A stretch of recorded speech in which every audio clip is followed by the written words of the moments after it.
Winter in the Middle Ages was not just a cold season. It was an annual test of survival that thousands of people failed. Today, we simply turn up the thermostat when we feel a little chilly. Back then, any household mistake before bedtime could turn your home into an icy grave.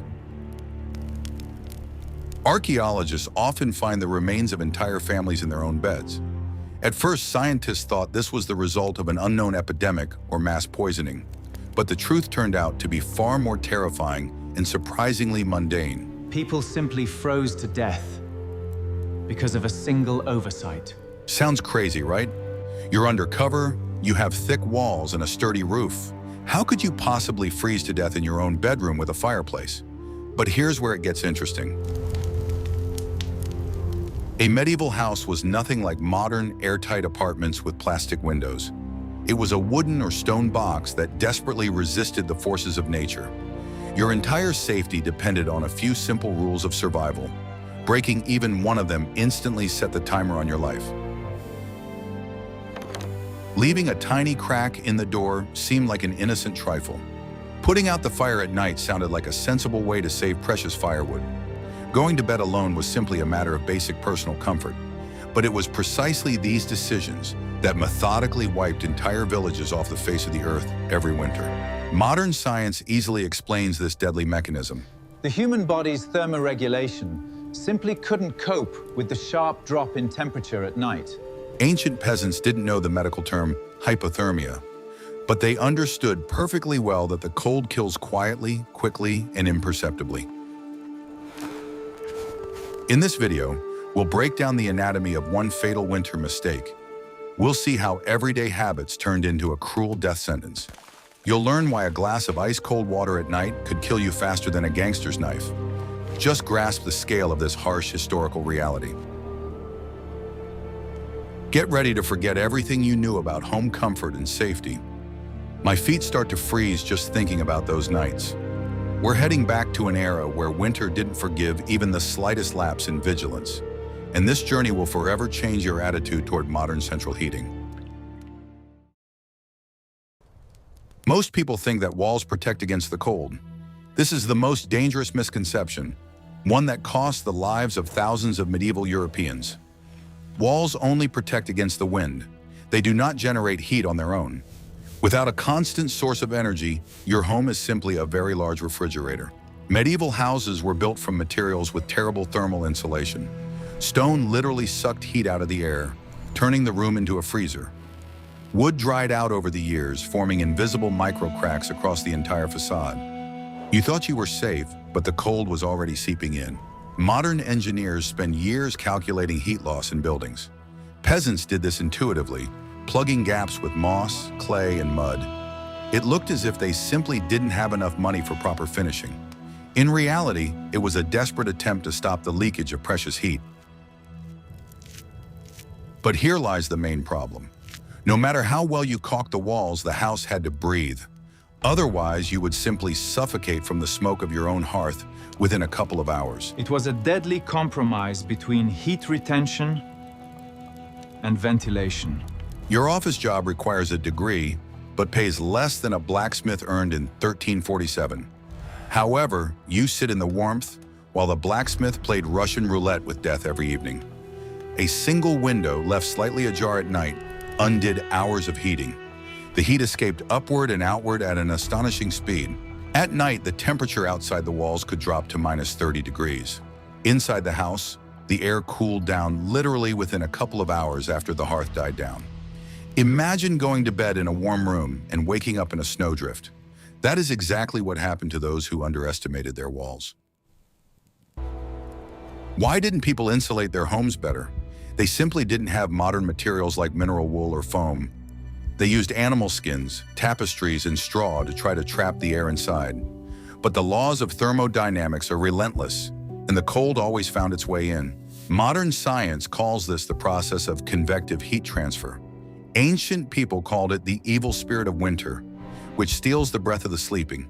Regardless of the name, the result was always the same: cardiac arrest from hypothermia. The human body was slowly consumed by the cold, plunging it into an eternal sleep. People fell asleep with a false sense of security, wrapped in coarse woolen blankets. They believed their home would protect them from the approaching snowstorm. But the home was not a shield. It was merely a temporary buffer between man and nature. And this buffer had a tendency to deplete very quickly. Congratulations, you've just learned why a medieval home wasn't a cozy nest. It was a defensive position that had to be held every night. And the first rule of this defense concerned the most vulnerable spot in the building. I'm talking about the front door. A door is a huge hole in the wall that you cover with a piece of wood. It sounds logical, but from a heat retention standpoint, it's a real disaster. Forgetting to close the door tightly meant inviting death right to your doorstep. A gap of just a couple of centimeters would suck all the heat out in a matter of minutes. This is no exaggeration. An open door created a wind tunnel, blowing the warm air outside. Cold, heavy air instantly filled the space near the floor, where people usually slept. You were literally plunging yourself into an icy lake without even getting out of bed. Today, we can leave a door slightly ajar to let in fresh air. In the 14th century, doing so was tantamount to attempting suicide. Locks and latches were needed not only to keep out thieves, but also to keep out the wind. A sudden gust could blow the door wide open in the middle of the night while everyone was fast asleep. Some medieval doors were made double, with heavy leather panels. It looked as if people were preparing for a siege by an enemy army. In reality, they were protecting themselves from drafts, which killed more effectively than any sword. Every millimeter of a gap came at a heavy cost to human health. Modern physicists know that cold air always sinks downward.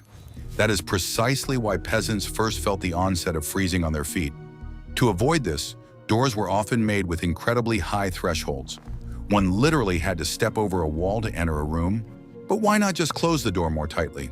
Because wood warps from humidity and temperature fluctuations. A door that closed perfectly in the summer would leave gaps a finger's width wide in the winter. Every night, people had to plug these holes with rags and old clothes. My back aches just thinking about what it must have been like to sleep on a floor like that. The air near the floor could be 10 degrees colder than near the ceiling. People tried to build their beds on raised platforms, but that was only affordable for the wealthy. The poor slept on straw right in the path of that deadly draft. Once in the 13th century, an entire family froze to death because of a broken door hinge. The door warped, and a nighttime blizzard chilled the house to the bone in 2 hours. No one woke up because hypothermia initially causes a deep, unnatural sleep. Death came so quietly that the neighbors didn't suspect a thing until morning.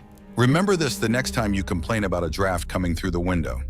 Your double-pane window is doing the job that, in the Middle Ages, required hiring a carpenter engineer. Fighting drafts wasn't a matter of comfort, but the main quest of the entire winter. And you could only lose this game once. But even a perfectly sealed door was no help if there was no heat source inside. And here, people faced the most difficult choice of the entire long winter night. They had to manage the fire so that it would keep them warm without killing them. The hearth was the heart of any home, a source of light, warmth, and hot food. Without it, stone walls turned into a tomb in a matter of hours. But fire is a voracious beast that demands constant attention and fuel. And leaving it unattended overnight was insanely dangerous. Most people extinguish the open flame before going to sleep, leaving only smoldering embers. Why? Because sparks could burn down a thatched roof faster than you could shout. The fear of burning alive forced people to voluntarily give up their main source of heat. It was a choice between the risk of fire and the risk of frostbite. But here's the catch. When the fire died down, the temperature in the room began to drop rapidly. The embers gave off a faint warmth that reached only a couple of meters. If your bed was in the far corner, you froze just as quickly as you would outside. Many tried to solve this problem by moving their beds right up against the hearth. It sounds like a brilliant plan, but another deadly trap awaited them there. Smoldering coals emit carbon monoxide, a colorless, odorless gas. People would fall asleep in the warmth and then quietly die from oxygen deprivation in the brain. Modern carbon monoxide detectors beep so loudly they could wake the dead. For a medieval peasant, The role of the detector was played by a canary or their own intuition. One wrong move with the chimney damper, and the house filled with invisible poison. You just wanted to stay warm, but ended up with fatal poisoning. Chimneys were a luxury back then. Most people heated their homes the old-fashioned way. The smoke escaped through a hole in the ceiling, taking the lion's share of the heat with it. It looks as though they were simply too lazy to design proper ventilation. In reality, however, it was a harsh necessity to avoid suffocating in one's sleep. Maintaining the right temperature balance required the skills of a professional stoker. You had to wake up in the middle of the night, toss a log on the fire, and go back to sleep. Disrupted sleep patterns weakened the immune system, making people vulnerable to common colds. Winter turned into an endless marathon of chronic fatigue and sleep deprivation. Modern coaches call this fragmented sleep and consider it torture. The Romans simply called it a night watch, and peasants called it a typical Tuesday night. One person in the family always had to sleep with one ear open, keeping watch over the hearth. If this guard fell asleep too soundly, the family might not wake up in the morning. Coals covered with ash could smolder until morning, saving the room from freezing completely. It was essentially an ancient version of a climate control system. Only the adjustment of this system was done manually, with dirty hands in complete darkness. A miscalculation meant that by morning, the water in the jugs would be covered with a thick layer of ice. Fire was a capricious ally that could betray you at any moment. But even a blazing hearth couldn't save a person if they made the following mistake. Heat from outside is absolutely useless if your own heating mechanism is broken. And it broke because of the most mundane thing: wet clothes. Imagine you've been chopping wood all day in the cold and have worked up a heavy sweat. You go inside, collapse onto the bed right in that damp shirt. Today, you'll simply wake up with a slight discomfort and an unpleasant odor. In the Middle Ages, going to bed in damp clothes meant signing your own death warrant. Water conducts heat 25 times faster than dry air. That's not a typo.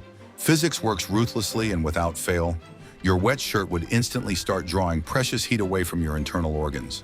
Your body would try to warm itself, but instead would waste energy drying the fabric. Modern sportswear wicks moisture away from the skin using synthetic membranes. Peasants wore linen and wool, which absorbs sweat like giant sponges. Wool keeps you warm even when wet, but the icy sweat beneath it cooled the skin to a critical point. It was like going to sleep in a tub of ice. Sleeping naked wasn't just a matter of hygiene, it was a survival strategy. People would take off their sweat-soaked daytime clothes and wrap themselves in dry blankets. Body heat remained inside the cocoon, not wasted on evaporating moisture. It was an ancient equivalent of a modern thermoregulating sleeping bag. But sometimes people were too exhausted to undress after a hard day's work. They fell asleep by the fire in wet boots and damp pants. At night, the fire died down, and the moisture on their clothes froze, turning the fabric into an icy shell. Blood circulation in their limbs stopped, and the irreversible stage of gangrene began. Doctors of that time treated frostbite with bear fat and hot wine. It sounds like a recipe for a strange marinade, but that was all they could offer. If fingers turned black, they were simply cut off with a dull knife without any anesthesia. And all because someone was too lazy to take off their damp socks before bed. Modern mountaineers know the rule: sweat in the mountains, die in the mountains. Peasants learned this rule hundreds of years before the advent of sports gear. They dried their clothes by the hearth with fanatical obsession. If a shirt didn't have time to dry, they would never wear it at night. The irony was that excessive work in the cold killed faster than idleness. You tried too hard to keep warm by chopping wood, broke a sweat, and thereby doomed yourself. It was the deadly paradox of medieval winter labor. You had to work at exactly the pace that didn't cause profuse sweating. Just imagine this incredible level of control over your own body. You had to calculate every movement to keep your skin dry. A miscalculation of your heart rate cost you not a victory in a competition, but your very life. It was a game of survival where the judge was merciless thermodynamics. But the external cold was only half the trouble. The real disaster began when a person let the cold in directly into their body, and most often this happened because of the simple nighttime urge to drink some water. You wake up in the middle of the night with a dry throat and a thirst? Today, you go to the kitchen and pour water from a cooler or filter. In the 14th century, you would take a dipper and drink ice-cold water from a bucket standing in the corner. And that simple sip could have been the last action of your life. By morning, the temperature in the house could drop to just above freezing. The water in the bucket would be covered with a thin crust of ice that you had to break through with your fist. Drinking half a liter of that liquid would instantly chill your internal organs. Your core, where your heart and stomach are located, would suffer a catastrophic temperature shock. Why is this so dangerous? Because the body immediately redirects blood from the extremities to the stomach to warm the water. Your hands and feet instantly freeze, and your overall body temperature drops. You yourself voluntarily trigger the process of internal hypothermia. Modern doctors do not recommend drinking ice-cold water even after a strenuous workout in the summer. In winter, in an unheated house, it was tantamount to swallowing liquid nitrogen. The heart began to beat more slowly, trying to conserve energy to warm the body. The body, exhausted from sleep, simply could not cope with such a sudden strain. Wise people always kept a jug of water as close as possible to the smoldering hearth. Or they drank low-alcohol ale, which didn't freeze as quickly. Ale was essentially an ancient energy drink, though it tasted like fermented bread. The alcohol slightly dilated the blood vessels, providing a brief, though deceptive, sensation of warmth. If someone came down with a fever, the thirst became unbearable. Relatives would give the sick person cold water, thinking it would ease their suffering. In reality, they were dealing a devastating thermal shock to their weakened immune system. Doctors of that era forbade cold drinks, without even understanding the physics of the process.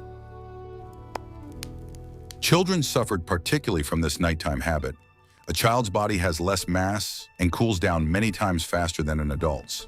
A single glass of ice-cold water could lower a child's temperature by a full degree. In the absence of antibiotics, this instantly led to pneumonia. Have you ever eaten ice cream too fast and gotten a brain freeze? Now imagine that icy shock spreading throughout your entire body, and you don't have a warm blanket to quickly warm yourself up afterward. You return to your freezing bed and feel the shivers running through your bones. Heating water at night meant starting a fire, which took time and firewood. So people endured their thirst until morning, trying not to move under the blanket. Every movement released heat, and every sip of water killed it from within. Sleep turned into an exercise in stillness and stoic endurance. But it was much easier to endure if you weren't alone. And here we come to the most important rule of medieval winter survival. A rule that today seems to us like a violation of personal boundaries and intimate space. Going to bed alone was effectively an act of sabotage against one's own body. The human body generates heat, but a single person is incapable of warming the icy straw. Today, sleeping in a separate bed is considered a sign of comfort and status. In the Middle Ages, it was a one-way ticket to the nearest cemetery. Do you have a girlfriend or a dog? Today, they're just pleasant company and cozy evenings at home. But in the winter of 1347, they were your only reliable heating system. Living bodies close by acted as biological radiators throughout the night. Peasants slept huddled together, pressing against one another to maintain a basic body temperature. Families would lie down in one large bed together with their pets. Doesn't sound very hygienic, does it? But bacteria kill slowly, while the cold takes a life in just a couple of hours. A dog was considered not just a pet, but a portable heat generator. A dog's body temperature is higher than a human's, running around 38 to 39 degrees. Placing a couple of dogs at your feet was a brilliant way to save your limbs from frostbite. The expression "dog cold" literally meant a night when you had to bring dogs into bed. Aristocrats could afford to sleep alone, using hot water bottles and thick quilts. An ordinary farmer had no quilts, but he did have 5 children. The children were placed in the center of the bed, surrounded by the adults' bodies for maximum protection. Heat was transferred from person to person, creating a shared thermal dome under the blanket. If you were traveling and spent the night at an inn, a surprise awaited you. Sleeping in the same bed with 3 strangers was perfectly normal. No one complained or demanded a private room, a single, to maintain personal space. You either shared your warmth with strangers, or you were carried out feet first in the morning. Lone travelers stranded in the forest often perished precisely because of a lack of body heat. No matter how well you dressed, without an external source, your body would gradually grow cold. Modern rescuers still use the body-to-body warming method in the mountains. Ancient people practiced this method instinctively every winter night. Isolation was the cruelest punishment in winter. To banish a person from the community in winter meant more than just depriving them of a roof over their head. It meant depriving them of collective warmth, without which survival became mathematically impossible. Loneliness was not a psychological problem, but a purely physiological threat. Think about this the next time you push your partner off half the bed. Your need for space is a luxury paid for by central heating. Hundreds of years ago, snuggling up to a neighbor wasn't an act of tenderness, but a struggle for survival. But even warm companionship didn't work if there was no fuel inside you. The body is a furnace, and a furnace cannot give off heat if there is no wood in it. And here we come to the factor that determined whether you would warm the bed or not. We're talking about calories in an empty stomach. Going to bed hungry today is part of a trendy diet or intermittent fasting. In the Middle Ages, an empty stomach at night cut your chances of waking up in half. Digestion is a thermogenic process that literally releases heat from inside your body. No food, no internal fire, and you start to freeze. A peasant's winter diet was strikingly different from their summer menu. It consisted of heavy, fatty stews, lard, and a huge amount of complex carbohydrates. Cabbage and turnips were cooked in lard, not because of refined culinary preferences. Fat provided long-lasting energy that burned slowly throughout the night, maintaining the body's core temperature. Modern nutritionists would be horrified by the amount of cholesterol in a 14th century peasant's dinner. But that cholesterol saved lives more effectively than any modern dietary supplement. If the winter brought a poor harvest, people began to freeze even in warm homes. Hunger didn't kill through starvation. It killed through hypothermia due to a lack of internal energy. Children who didn't get a hearty dinner would cool down incredibly quickly in their sleep. Mothers often gave the last piece of bread with fat to the youngest child. This wasn't just care, it was literally an act of transferring fuel to a freezing body. The body would digest this fat, releasing micro portions of heat directly into the bloodstream. Modern polar explorers consume up to 7,000 calories a day just to stay warm. Peasants did the same, eating incredible amounts of porridge and lard before bed. They instinctively understood that a well-fed person sleeps warmer than a hungry one. This rule was etched into their minds as clearly as the changing of the seasons. Now imagine that food supplies run out by February. This time was called the hungry month, and it was then that mortality from the cold skyrocketed. People would go to sleep, their metabolism would slow to a critical level, and their hearts would simply stop. Outwardly, it looked as if the person had quietly fallen asleep from exhaustion. Drinking hot broth before bed was considered the best remedy for all winter ailments. The broth warmed the stomach, and the fat provided energy for the next 6 hours of sleep. Sounds like your grandmother's recipe, doesn't it? In reality, it's a thermal survival strategy honed over centuries. Fasting slows blood circulation in the extremities to conserve energy for the brain and heart. Your toes are the first to go numb, then the cold creeps higher. If you wake up from leg cramps, it means your fuel has run out. At that point, you had to eat something immediately, or the process would become irreversible. The irony is that hunting for food in winter took more energy than the food itself provided. Hunting through deep snow burned thousands of calories, leaving a person completely exhausted. If a hunter returned empty-handed, his night stay turned into a deadly lottery. Calorie balance was the strictest accounting in the life of a medieval person, but even a hearty dinner could not save one from another insidious winter problem. Digestion requires a huge amount of water, and water in winter had a tendency to freeze. Dehydration became an invisible killer, lurking right beneath a thick layer of ice.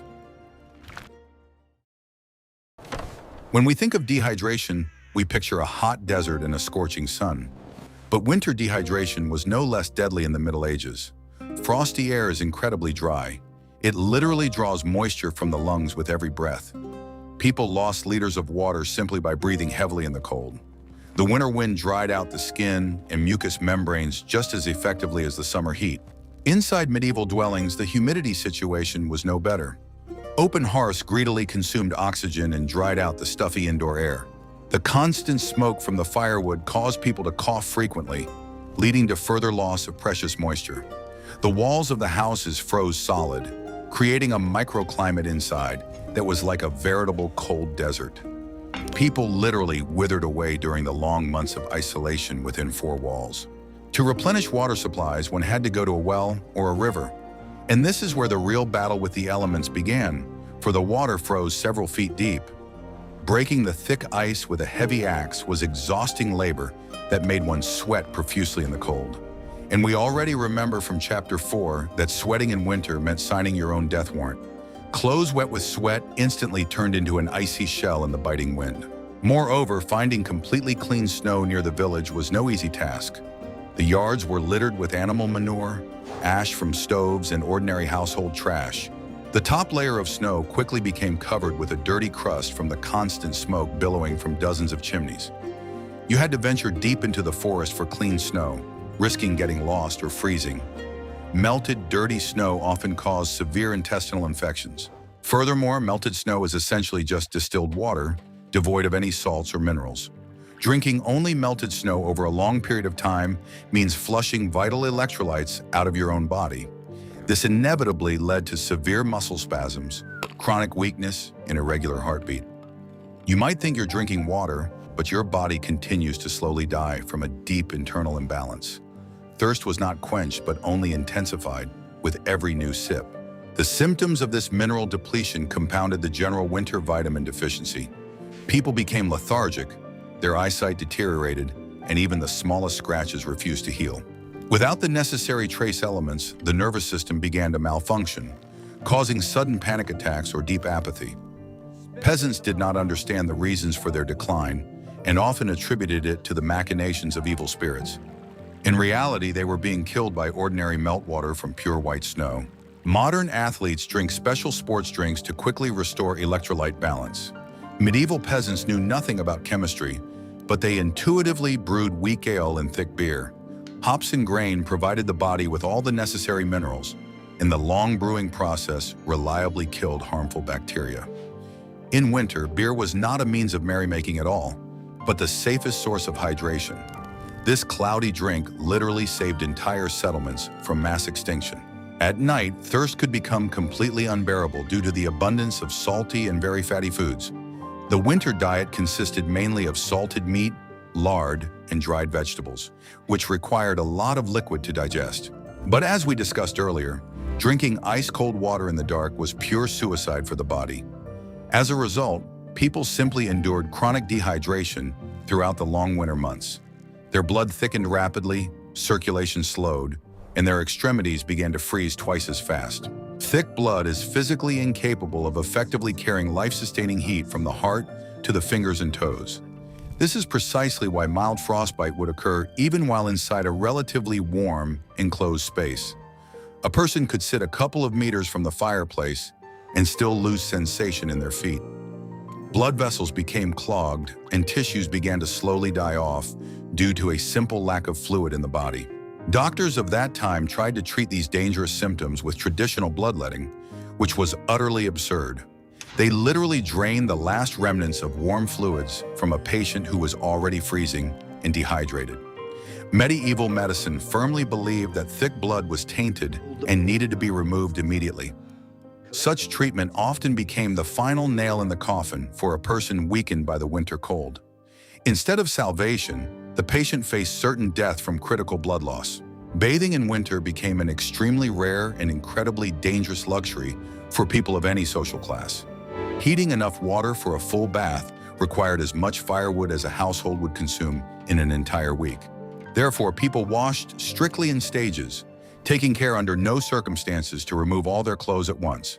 The dirt on the body paradoxically acted as an additional, albeit highly repulsive, layer of thermal insulation. Washing away one's natural oils meant opening the pores to the deadly frosty air. A severely dehydrated body completely loses its ability to regulate its temperature effectively. Your body simply stops sweating, stops distributing life-saving heat properly, and quickly succumbs to the cold. And all of this tragically unfolded against a backdrop of massive drifts of water that simply existed in a solid state. Thirst amidst the endless, frozen ocean became the chief and most cruel irony of the harsh winter of the Middle Ages. Water was everywhere, but drinking it was utterly impossible. But all these survival rules only worked for a healthy person. One wrong move on the ice, one fall, and the situation spiraled out of control. An injury in winter changed the rules of the game so rapidly that there was almost no chance of survival. Spraining your ankle in the summer is a nuisance that requires a couple of days of rest. Spraining your ankle in a winter forest in the 14th century is practically a death sentence. You lose the ability to move quickly, which means your body stops generating heat. The cold doesn't wait for your ligaments to heal. It strikes instantly. Every minute of delay in the freezing cold mercilessly robs you of precious degrees of body temperature. A broken leg in the middle of the courtyard would turn a person into an ice statue in a matter of hours. If no one saw you fall, you would simply freeze to death 10 meters from your own doorstep. The pain from the fracture causes shock. Shock constricts the blood vessels and your limbs instantly turn to ice. You couldn't even scream because the freezing air burned your injured lungs. Your voice quickly gave out, turning into a pitiful, quiet wheeze in the icy wind. A medieval peasant's winter courtyard was a frighteningly quiet and deserted place. All the neighbors sat locked up in their homes, trying to preserve the last shreds of warmth around their hearths. The howling of the strong north wind easily drowned out any moans from a wounded person in the courtyard. Thick wooden shutters on the tiny windows let neither sound nor light escape. The man was left alone with his pain and the approaching, freezing death. A modern ambulance would arrive in 20 minutes with a thermal blanket and a stretcher. In the Middle Ages, your family might have tried to drag you to the hearth on an old sheet, but the sudden change in temperature after hypothermia caused even greater stress on the body. The heart often couldn't withstand such an extreme shift from below freezing to above freezing temperatures. Being saved by the fire often resulted in sudden cardiac arrest right before the eyes of loved ones. Any open wound in winter posed a double threat. Blood clots quickly in the cold, but exposed tissue freezes instantly. Infections develop more slowly in winter due to the cold, but gangrene from frostbite killed faster than infection. In essence, winter itself amputated what a person had been careless enough to injure. Black frost-bitten fingers were a terrifying but common sight in medieval villages. The healing process in cold conditions slowed down significantly compared to the warm summer. The body expended an enormous amount of energy just to maintain its core temperature, conserving resources that could have been used for recovery. Lacerations festered for weeks on end, depleting a person's already meager reserves of vitality. Without antibiotics and proper nutrition, the chances of surviving a serious injury were virtually zero. The body simply refused to repair itself in this mode of total winter energy conservation. If the family's breadwinner broke an arm, the survival of the entire household was at risk. There was no one to chop wood, no one to break the ice in the well. Fuel supplies dwindled, and the house gradually sank into an icy twilight. A single injured arm could cause 5 people to freeze to death by the end of the month. The responsibility for the lives of loved ones weighed on the injured person far more heavily than the physical pain. In such desperate situations, the heavy men's work fell on the shoulders of women and children. A child trying to chop wood with a heavy axe risked suffering terrible injuries. Child mortality from accidents during the winter increased many times over, precisely because of injuries sustained by adults. The family found itself in a terrible, vicious cycle, where one misfortune inevitably led to a series of new tragedies. Only the strongest and luckiest managed to survive in such an unbearable rhythm. Survival required perfect physical health and constant movement. Joint pain, which today is treated with ointment, forced people back then to move less. Less movement meant less heat, and less heat meant death in one's sleep. This cruel chain of events left no room for sick leave.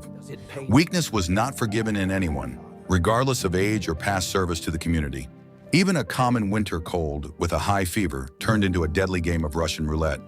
A person would sweat from fever in a cold room, soaking their clothes. Then the fever would subside, and the icy sweat would instantly chill the weakened body. Ancient chronicles are full of records of those who burned up in a fever, though in reality they had frozen to death. The patient's wet shirt quickly became his icy shroud. Injuries and illnesses in winter left no room for error for anyone. Winter was the harshest examiner, mercilessly writing off the weak and the careless. One had to hold on until morning at any cost, gritting one's teeth against the pain. Survival turned into a daily, exhausting feat, invisible to the rest of the world. The night felt like an endless battle for every extra beat of a weary heart. But even when dawn broke, the ordeal was not over. The morning brought its own, no less brutal challenges for the survivors. And for many, this morning could be the last of their lives. Dawn in a medieval house brought no immediate relief. The sun was just rising, but inside it was still agonizingly cold. Crawling out from under the warm blanket where you had warmed yourself overnight was pure torture. But staying in bed meant the fire would never be lit.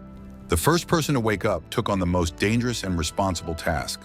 They had to walk barefoot across the icy floor to the hearth and stoke the smoldering coals.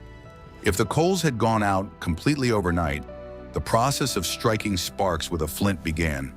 This could take half an hour, during which the person shivered from the bitter cold. Modern people hate getting up early in the morning for work during the dark season. Now imagine that the lives of your entire family depend on how quickly you can get up. Frozen fingers refused to hold the flint, and teeth chattered like a drum roll. Every spark was worth its weight in gold. Every puff on the tinder had to be perfect. When the fire finally flared up, the family gathered around it as if around a deity. No one hurried to get dressed because the clothes that had lain in the corner all night were icy cold. They had to be warmed by the fire first, otherwise they would instantly chill the body. The process of getting dressed was like a complex tactical maneuver. Breakfast consisted of reheated leftovers from yesterday's porridge or bread as hard as a rock. The bread had to be soaked in hot water because it was impossible to bite into. My jaws ached from the cold, and my muscles were stiff after a night spent in a single position. My body slowly and reluctantly came back to life after hours of battling the frost. And so it went, day after day, month after month, from November to March. People did not live through the winter. They were under siege against nature itself. Going outside was a foray into enemy territory for firewood and water. Returning home was merely a temporary respite before the next freezing night. Mortality rates in February and March reached historic highs across Europe. The bodies of the dead could not be buried because the ground was as hard as granite. They were simply stored in unheated sheds until the spring thaw. Winter took lives and did not even allow the dead to be laid to rest. But those who survived until spring greeted it with an incredible primal thrill. The warming weather meant more than just a change of wardrobe. It meant victory in the war for survival. The sun became a friend again, rather than a distant cold dot in the sky. The body could finally relax and stop burning through its reserves in panic. We often romanticize the Middle Ages: knights, castles, beautiful ladies, and balls. But for 99% of the population, it was a dirty, cold, and brutal struggle. Winter stripped away all masks and laid bare the true, fragile nature of human life. And in this struggle, it was not the strongest who prevailed, but those most attentive to the small details. Leaving a door open, letting a fire go out, going to bed alone in wet clothes. Each of these mistakes killed more people than any medieval dictator. It was a silent massacre that repeated itself every year following the same script. Today, our homes are smarter than we are, and thermostats are controlled via smartphone. We get angry if a pizza delivery is 10 minutes late because of a snowstorm. We've forgotten what it means to wake up with frost on our eyelashes in our own bedroom. Technology has freed us from the fear of winter, turning it into an excuse to go skiing. But the laws of physics haven't gone anywhere. They're just safely hidden behind a layer of concrete. Thermodynamics works just as ruthlessly today as it did in 1347. Our bodies are just as vulnerable to heat loss and just as in need of calories. The only difference is that we've delegated this struggle to central heating radiators. Historical survival teaches us one important thing. Comfort is not a natural state for humans. Comfort is a fragile achievement of civilization that can collapse due to a single power plant failure. Cut off electricity to a modern city for 3 days in winter, and the Middle Ages will return. People will once again remember how to plug the cracks and why it is so important to sleep together. Ancient peasants weren't stupid. They were hostages to their technology. They made mistakes because the cost of those mistakes could only be calculated through trial and error. Every rule of survival was written in the blood and frozen tears of their ancestors. It was a brutal but effective evolution of daily habits. Try turning off the heat in winter just once and surviving for at least a day. You'll be surprised how quickly your cozy home turns into a hostile environment. You'll start noticing every draft, every cold wall, and every crack in the window. You'll understand why the door must always be tightly closed. We no longer fear freezing in our beds, and this is humanity's greatest achievement. But knowing how easily one could have died makes this achievement even more precious. History is hidden not only in great battles, but also in how people went to sleep. The next time you drink ice-cold water at night, remember this story. Remember the thousands of people for whom that sip was a fatal mistake. Feel the cold run down your throat, and be glad that you have something to cover yourself with. I hope you're watching this video in a warm room, wrapped in a blanket. If your dog is sleeping by your side, scratch her behind the ear and say thank you. She's still ready to keep you warm, just in case the radiator breaks down tonight. Subscribe to the channel so you don't miss new stories about survival in the past. Don't forget to close the doors tightly when a blizzard starts outside. Keep your feet warm, and see you in the next historical dive.